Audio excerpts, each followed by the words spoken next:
Jason Mraz, We Sing, We Dance, We Steal Things, is just had its 3LP 15-year anniversary release, and we wanted to take a look at it because we came into a copy of the album, and we'll go through what we usually do. My name is Russ, this is Lauren, and we're doing some vinyl reviews here on Sundays on the Infectious Groove Music channel. So this is if this is your first time with us, please make sure to hit the like button, subscribe button, and so on. Basically, how our weeks work is you'll get a vinyl review on Sunday, couple of music discussion videos through the week, and then reaction videos, which are fun on Saturday, leading us back to vinyl videos on Sunday. So if you're in Jason Mraz groups on Facebook or you're a Jason Mraz fan of any kind, please share this out on socials, or if you have questions that we don't answer in our video review, drop them in the comments. We'll be happy to answer what we can. So as far as this release goes, I always take pictures of this stuff too, so that we can overlay it in regular lighting so it's not tinted by what we have here. We always start off by talking about the packaging on a release like this. It's always hard for me with a triple LP because the triple gatefold is a good way to go. But then it's awkward sometimes, you know what I mean? Yes. So, but then also, if you have the other way to go is to put it in a box set, which is also kind of like a little too much. Mm-hmm.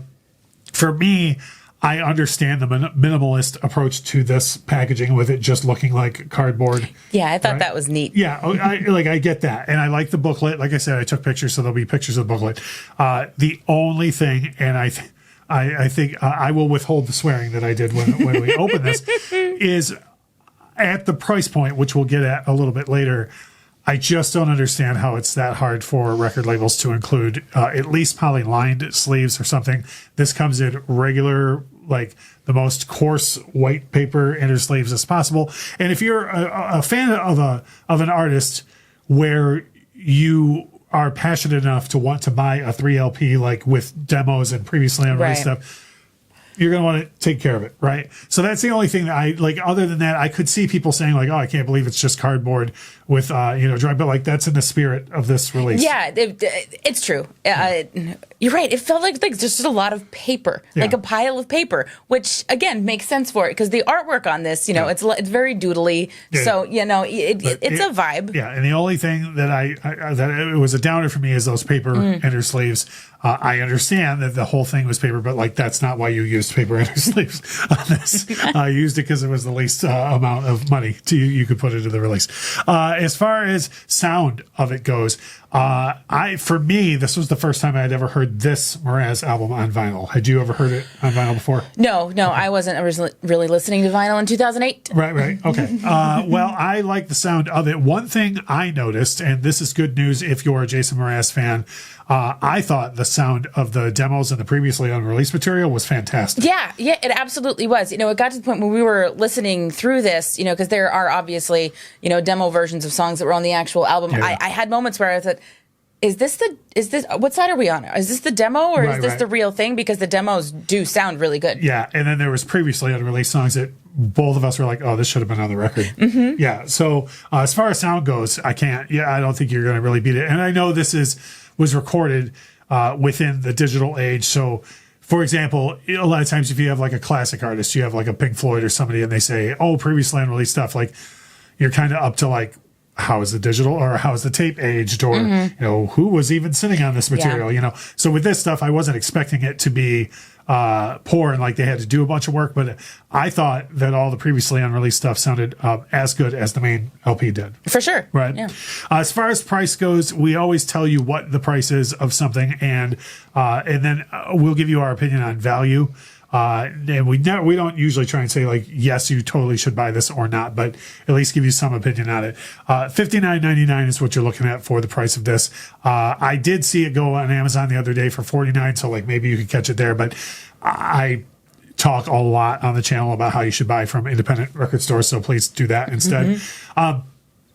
My only complaint at the $50 price point is the paper inner sleeves. And I know that may not sound like a big deal for a lot of folks, but for me it is.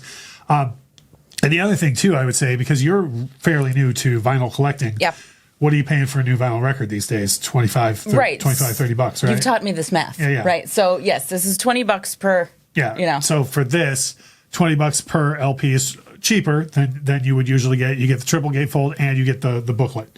So the value proposition's there. And so I could assume, like, if you're the people who put this record out, you're probably like, would you shut up about the paper sleeves? Like, but, you know, it also wouldn't cost you that much more to put paper polys in there. As far as value goes, that ties into what we were just talking about. For me, the value in this is how big of a Jason Mraz fan are you? Yeah. Right? Because, and we could say this about any artist, a lot of Jason Mraz's stuff is very samey. Like, and let me throw myself under the bus. I'm a huge Pink Floyd fan.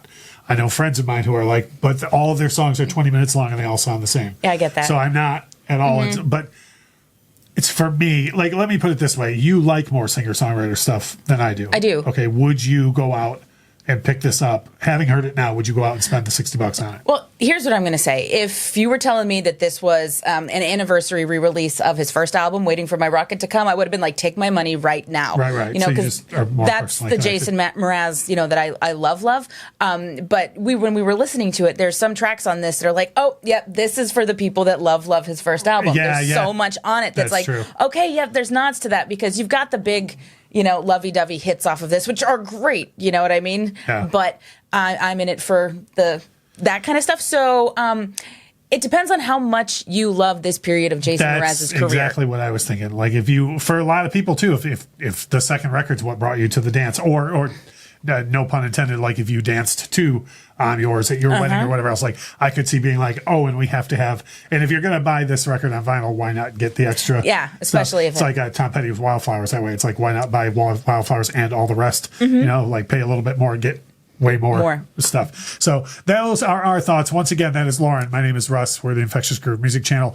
Please, if we didn't cover anything you wanted to know about this, leave us a comment. We will do our best to answer the question for you if we can. But all we ask of you is, if you've enjoyed the time watching the video, please hit the like button because that helps the channel grow. And if we could ask a little bit more, if you're in any vinyl groups or Mraz groups on Facebook or music groups at all, maybe share a video into one of them and let people know that we're over here doing our thing. But as we always say, thank you so much for watching.